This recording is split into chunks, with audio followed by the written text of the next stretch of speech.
आज की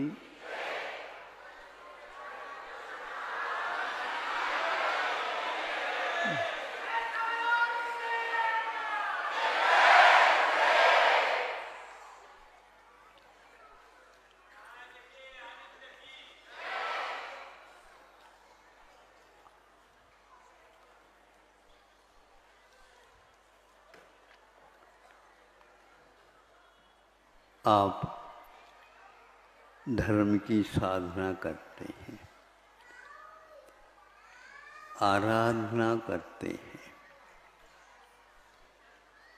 और उसके प्रचार प्रसार में भी लगे हुए हैं। धर्म कहाँ रहता है, इसके बारे में संभव है हम लोगों के सिवा और किसके पास रह सकता है। इस प्रकार कहने वालों से हमारा कहना है, इस धारणा को आप पहले छोड़ दीजिए। मनुष्य ही एकमात्र धर्मात्मा बनता हो ऐसा नहीं। पशुओं में भी यह देखने को उपलब्ध होता है, किंतु वे अपने मुख से कुछ कह नहीं पाते। यदि कह भी देते हैं, उनकी भाषा हम लोगों को समझ में नहीं आती। फिर भी आप जैसे जी रहे हैं, वैसे इस दुनिया में वो भी जी रहे हैं। यह जो कर्मों का खेल है और उसके उदय के कारण ऐसी पर्यायें मिलती है, लेकिन पर्यायों के साथ वह स्थिर हो ऐसा नियम नहीं है। भावों में परिवर्तन, जैसे सागर में ज्वार भाटे उठते रहते हैं, समाहित होते रहते हैं। दर्पण में बिंब पड़ते हैं और वह जब बिंब की वस्तु वहाँ से हट जाती है, बिंब नहीं दिखता। उसी भांति यह आत्माएं एक प्रकार से पर्यायों के साथ परिवर्तित होती हुई आती रहती है।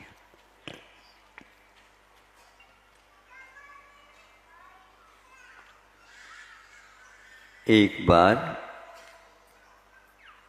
मंत्री जी के साथ अथवा सेठ साहूकार के साथ एक राजा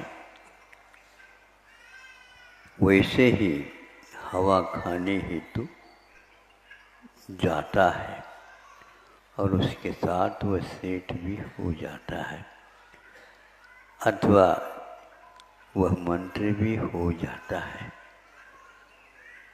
कुछ जाने के उपरांत वह सोचता है, ये जंगल आ गया, इसमें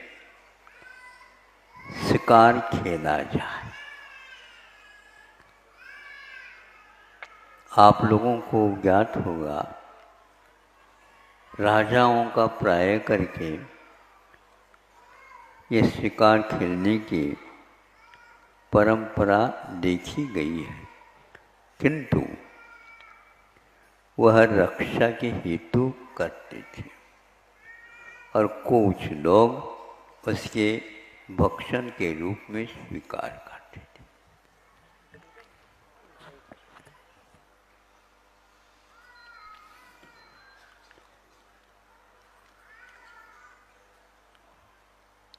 जब वह एक हिरणों के झुंड के पीछे लग जाता है, उसको देख करके सारे हिरण और भागना प्रारंभ कर देते हैं। भागते भागते भागते चले जाते हैं। उस समय उस राजा को कहा, ठहरो, आप परेशान न हो। उनको हम कह देते हैं वे रुक जाएंगे, आपको जो करना है फिर बाद में कर लो। क्या कहते हो? तुम्हारे कहने से वो रुकेंगे? हाँ हाँ, क्यों नहीं रुकेंगे? क्योंकि आप राजा हो और ये प्रजा के रूप में आपके हैं। जानवर यदि प्रजा नहीं बनते ऐसी बात नहीं है। राजा के यहाँ सभी प्रकार के प्राणी उनको सहयोग देने हेतु पालन पोषण उनका होता रहता।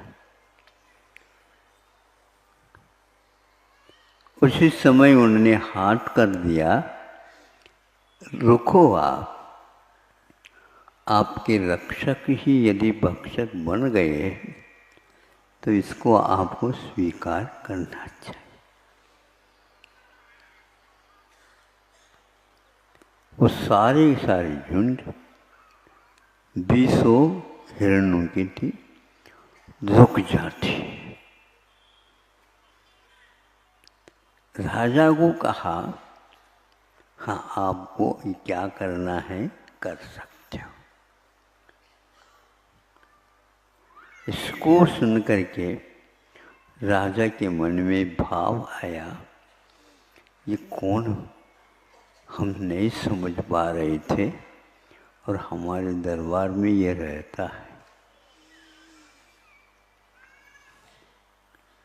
किंतु कुछ और मन में आ गया, एक बार और कर दे अवसर पर, और दोनों आ जाते लौट करके। भीतर ही भीतर घूमता रहा ये सब कुछ दृश्य राजा के मन में। एक दिन यदि तुम अहिंसक हो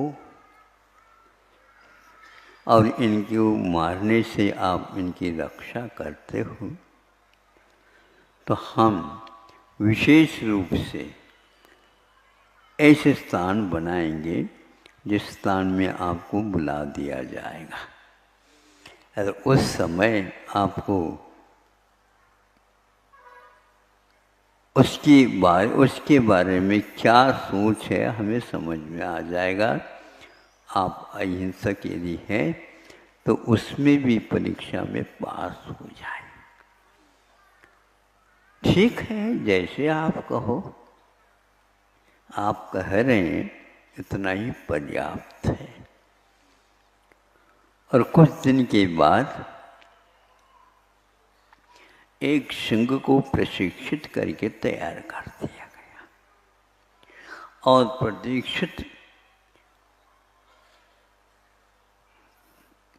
इसलिए कहा जा रहा है कि उसे प्रशिक्षित होने के उपरांत जो हम कहेंगे वही वह करेगा। एक बार बुलाया गया सब जनों को और कहा, इसको आज हम विशेष रूप से मांसादिक का भक्षण न करा करके और कुछ चीज़ों को खिलाना जाए और उसमें आप लोग सब आमंत्रित हैं। सभी जनता हैरान हो गई कि उसको इसके बदले में कुछ और मिल रहा खाने को, और वह शेर को 2-3 दिन भूखे रखे गए। और जो व्यक्ति भूखा होता है वो क्या करेगा, और वो भी हिंसक है, और उसको पिंजरे में से बाहर निकाला गया। इनको यदि आप अहिंसक हो, सबके ऊपर आपका प्रभाव है, तो इनको जिलेबे, लाडू और व्यंजन, और एक तरफ कड़ाह में दूध भरा हुआ रखा है, ये खिलाओ और पिलाओ। तो समझेंगे आप अहिंसक है। बहुत अच्छी बात है। जो ही पिंजरे से उसको बाहर के लिए संकेत दिया, वो आया। सर्वप्रथम उस व्यक्ति को खाने के लिए उसके पास जाकर के खड़ा हो जाता। सब लोगों को यही लग रहा था अब ये छोड़ेगा नहीं, 3 दिन का भूखा है, जल्दी जल्दी पूर्ण करेगा ये खा। चारों ओर उसने देखा, देखो तुमको यदि क्षुधा शांत करना है, प्यास को भी शांत करना है, आपके सामने ये नैवेद्य रखा गया है। आप खाना तो खा सकते हो, नहीं तो मैं तो यहाँ पर उपस्थित हूँ ही। ये भाषा एक त्रियंच के सामने कही जा रही है। क्या आप लोगों ने सोचा है इसके बारे में? हाँ, भावों के माध्यम से सब कुछ समझाया जा सकता है। उनके कहने से, यूं करने से वो सारे खड़े हो गए और इस ओर आ गए। तो उसने वो छोड़ दिए इनको और जा करके जलेबी व्यंजन खाता रहा। फिर इसके उपरांत दूध को भी उसने पी लिया।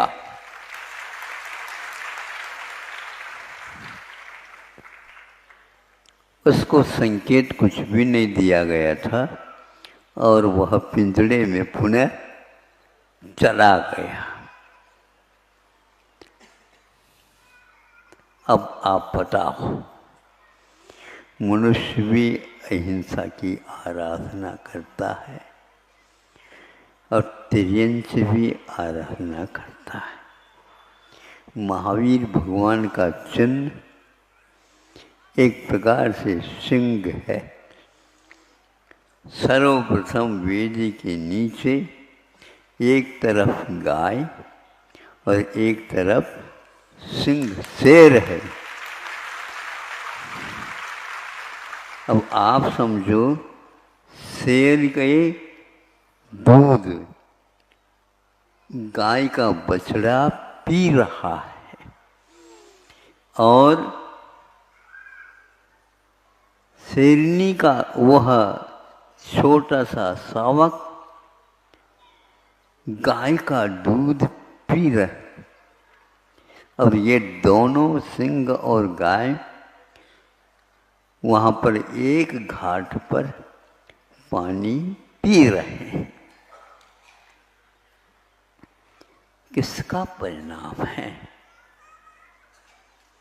जंगल में रहने वाले हिंस्र पशु, गाय एक प्रकार से पालतू प्राणी है, किंतु ये सब वात्सल्य का, मैत्री का आप लोगों में प्राय करके यह मुखाग्र होगी।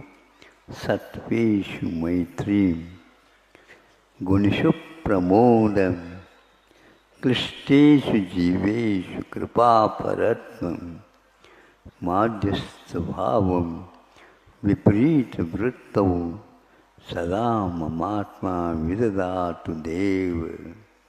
हे भगवान, ये परिणाम मेरे संसारी जीवों के प्रति हमेशा बने रहे। सबके प्रति एक भाव मैत्री का रखना और जो गुणी है उनके प्रति प्रमोद भाव अभिव्यक्त करना, किंतु जो कष्ट में हैं उनके कष्ट दूर हो। तो कैसे दूर हो? संसार बहुत बड़ा है, लेकिन हम यहाँ पर बैठे बैठे उनके बारे में सोच तो सकते हैं। इधर उधर की बातें तो आप करते रहते हो। बैठ करके ये भाव कर लें तो अवश्य इसका प्रभाव पड़ सकता है और पड़ता है। जब ये बात सब लोगों ने देखी और सुनी तो क्या सोचता होगा। राजा ने कहा, मेरी गलती क्षम्य हो। हमारे राज्य में ऐसे भी सेठ साहूकार या मंत्री हैं जो अपने बारे में नहीं, सभी जीव मात्र के बारे में हमेशा सोचते रहते हैं, सोचते रहते हैं। ये वही व्यक्ति है जो अमरचंद दीवान है। ये राजस्थान की राजधानी रूप जयपुर है, गुलाब नगरी है। वहाँ पर हजारों की तादाद में परिवार अहिंसा की पूजा करते हुए रहते हैं। इतनी महान नगर में भी इस प्रकार व्यक्तित्व रहता था, वहाँ का वह निवासी था। यह उपन्यास नहीं, यह एक कथा भी नहीं, किंतु वह कथा बन गई अपने आप कि यहाँ राजा का कर्तव्य है कि वह अहिंसा का पालन करे। और यदि राजा यथा राजा तथा प्रजा, इसमें कोई संदेह ही नहीं करना चाहिए। आज जैन समाज अपने अपने स्थानों पर भारतवर्ष ही नहीं, देश विदेशों में भी फैल गया है। आर्थिक दृष्टि से भी और अहिंसा की दृष्टि से भी वहाँ पर रहते हैं, प्रचार प्रसार कर रहे हैं। ये सुन करके आप लोगों को प्रसन्नता होगी। 40-45 अमेरिका में ऐसे विश्वविद्यालयों को चुना है और उनमें अनुसंधान के साथ जैन तत्व का अध्ययन कराने का संकल्प लिया है।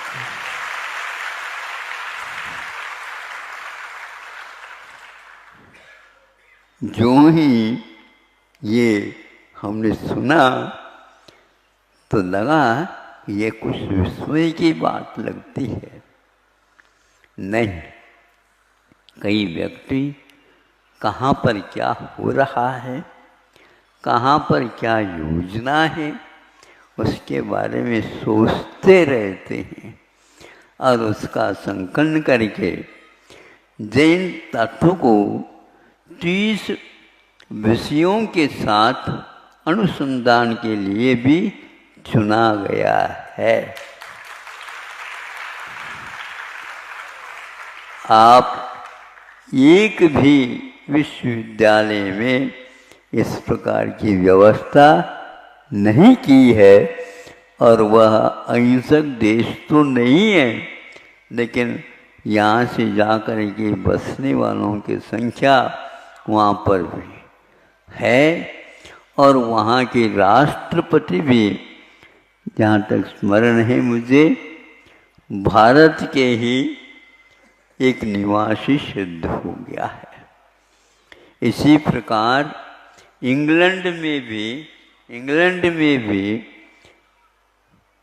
मुख्यमंत्री, महामंत्री, प्रधानमंत्री के रूप में चुन करके भारतीय एक सज्जन को वहाँ पर रखा है।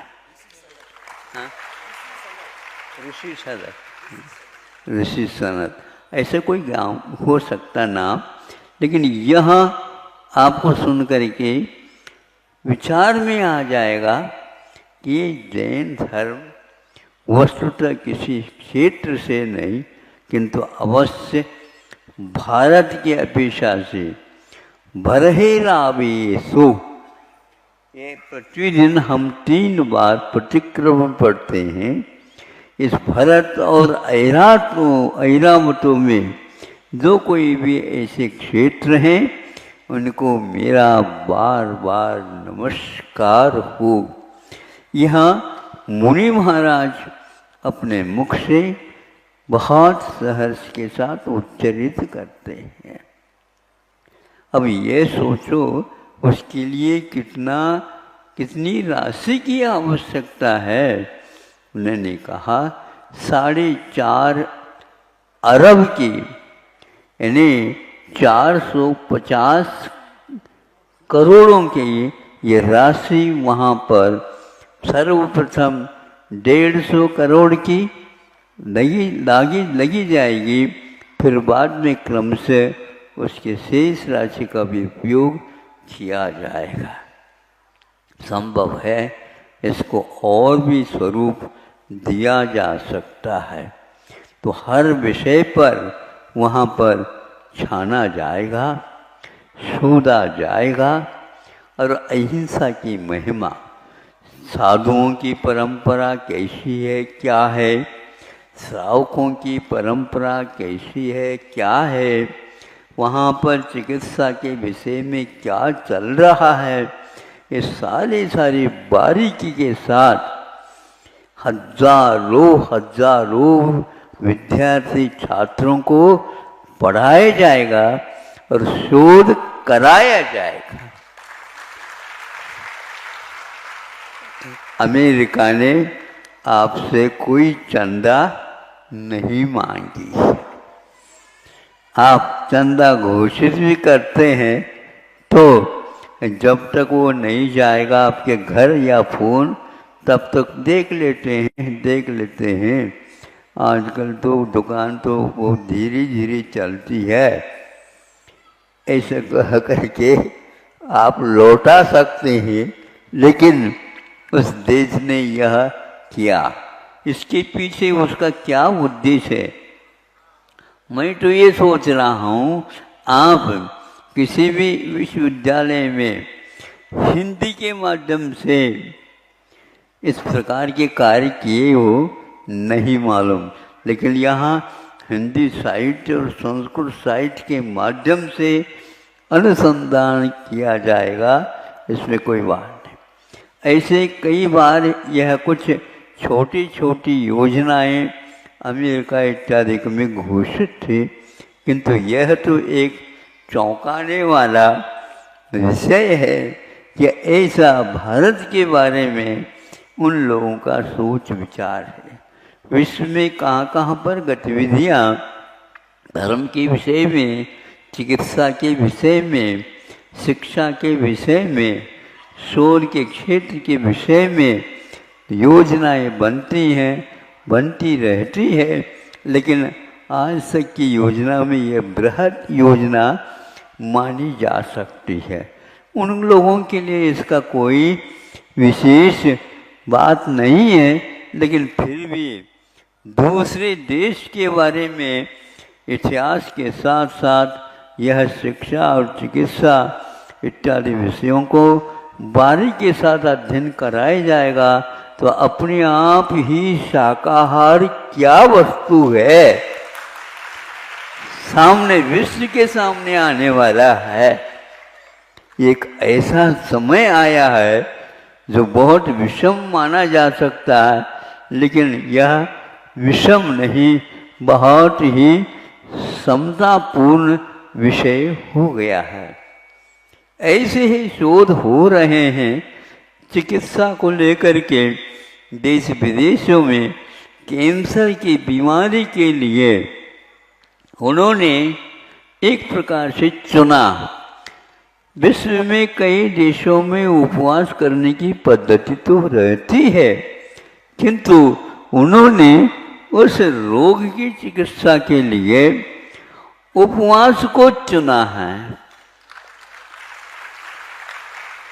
प्रति वर्ष नहीं, प्रति मास नहीं, प्रति हफ्ता नहीं, यह निश्चित रूप से जैनियों के यहाँ उपवास करने की परंपरा तो अभी भी जीवित है। उपवास भी कर सकते हैं, ऐसे वर्षों पुरानी ये वस्तु है। हाँ, इससे क्या होता है? इससे यह होता है कि आरोग्य अपने आप ही ठीक होने लग जाता है। बिना दवाई के भी आप रोगों की चिकित्सा कर सकते हैं। ये क्या कर रहे हैं महाराज? हाँ बिल्कुल, गरीबों के लिए लाखों करोड़ रुपए व्यय करना संभव नहीं है, तो उसकी चिकित्सा कौन करेगा? भगवान की वाणी करेगी। तो उपवास करने से क्या होता है? उपवास के दिन आपको विस्मय होगा, लेकिन यह शोध का विषय बन चुका है। उसका क्या परिणाम निकलता है? परिणाम यह निकलता है कि जिस दिन उपवास करता है उस दिन उसके पेट में कुछ ऐसे तत्व रहते हैं नसों इत्यादि में, वह उस दिन बाहर आ जाते हैं। हार्मोन या शक्ति कोशिकाएं यूं समझ लो, जिसमें इस प्रकार का तत्व भरा हुआ रहता है, और उसके बाद वह पेट में अपना कार्य करना प्रारंभ कर देता। 24 घंटे में उसमें इस प्रकार का परिवर्तन होता है और पुनः वह अपने अपने स्थानों तक पहुंच जाते हैं। आप आहार कर लेते हैं, इसलिए वो कहते हैं कि नहीं, हमारा औषध उपवास के दिन ही काम करता है।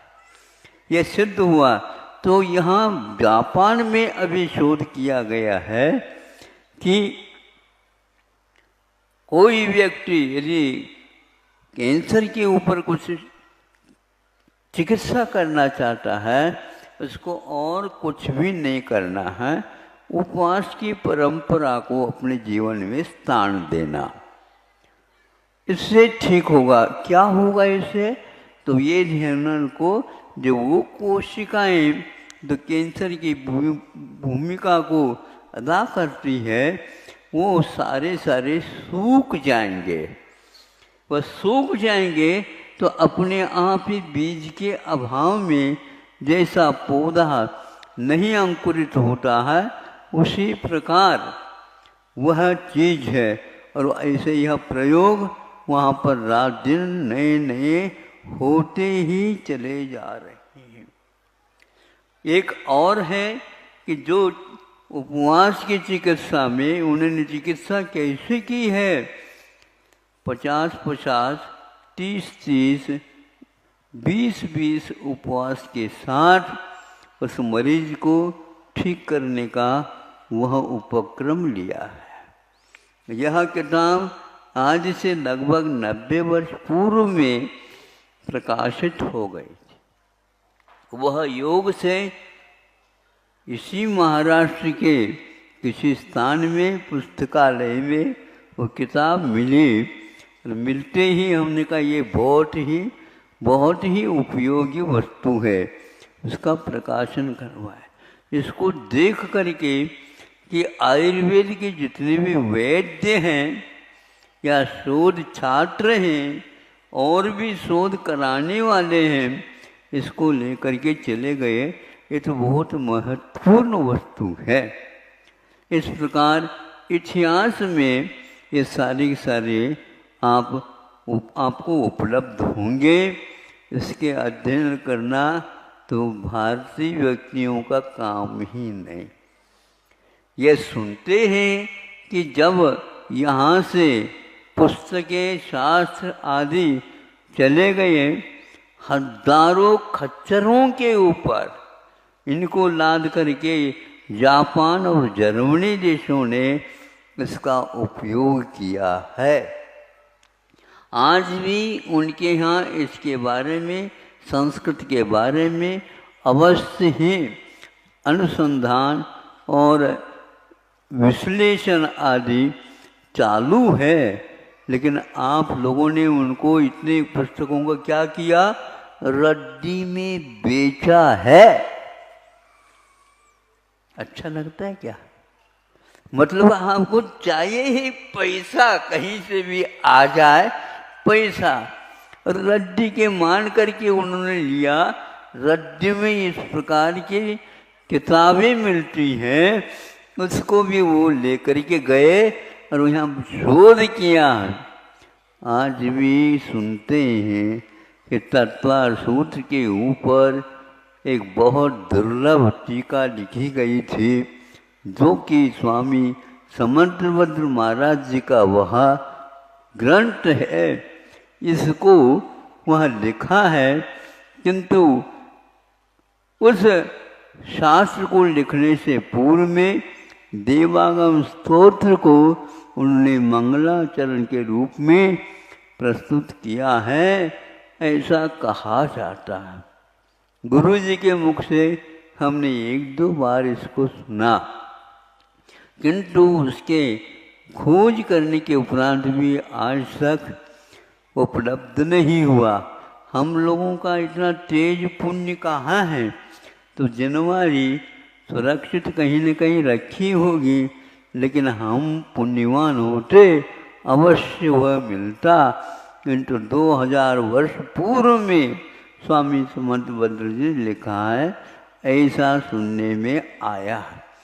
अधिगम, हाँ, गंधहासी महाभाष्य के रूप में वहाँ प्रचलन में सुनने में आता है, लेकिन किसी भी भंडार में इसकी उपलब्धि नहीं हुई। देश विदेशों में भी छाना गया है, बड़े बड़े पुस्तकालयों में भी उसकी कोई उपस्थिति नहीं मिली। वो तो उस समय यहाँ लुट रहा था, उस समय उन लोगों ने उसको लेकर के गए, उसका उपयोग किया है। इसलिए उसमें एक और चीज़ बताई थी गुरु जी ने, उसमें पशुओं की बोली में भी कुछ संकेत मिलते हैं। इसका क्या अर्थ होता है, तो जिस प्रकार की आवाज़ करेंगे तो पशु सोचेगा मेरे से ये बोल रहा है। ध्वनि मात्र निकालते हैं तो भी उनको ज्ञात हो जाता है। बहुत सारी विद्याएं थी, आज वह विद्याएं लुप्त होती जा रही है। फिर भी आप लोग इस दिशा में काम करेंगे तो सही होगा। यदि इतने विश्वविद्यालयों में हिंदी को लेकर के कोई शोध करेगा तो आप सोचो, आपके यहाँ एक विश्वविद्यालय नहीं इस प्रकार काम करने वाला, और वहाँ पर इस 33 विषयों के ऊपर अनुसंधान सहित यह विषय पुष्ट हो रहा है। और उन्होंने यही लिखा हुआ है, जैन संस्कृति और धर्म के बारे में यह योजना बनी हुई है, जो हमने सुनी थी 4-5 दिन पूर्व में आपके सामने रख। अभी आप पशुओं को उनकी भाषा में बोल करके काम करने के बारे में सुना अमरचंद दीवान के मुख से। ऐसी स्थिति में यह भावों की तरंगें जो जाती है वो अपने आप ही आ जाती है। उनके भी नाम होते हैं, उनको संबोधित करने के लिए उस नाम से कह दें तो वह बहुत दूर भी रहेगी गैया या भैंस, उस मालिक के पास अवश्य ही आ जाएगी। क्योंकि यह आपका रविवारी दिन है, और भी शेष रविवार हैं, सामने पर्व भी आ रहा है।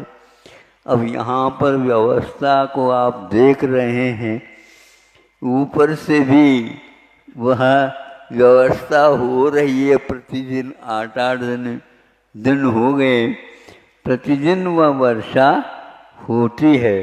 सुनते हैं यहाँ पर इस इलाका में पानी की मात्रा कम है, लेकिन यहाँ पर पानी ही पानी हो रहा है।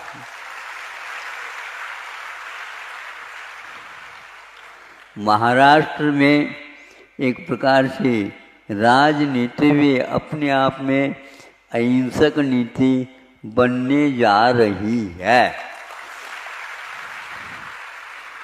ये एक बहुत सुंदर बात है कि अहिंसा के बारे में सभी नेता लोग सोच विचार में आ गए हैं। केंद्र में भी ये सोच विचार चल रहा है और विदेश में तो इसका उदाहरण आपके सामने आ ही गया है। और आप यदि स्वाध्याय करते हैं और इतिहास को खोलते हैं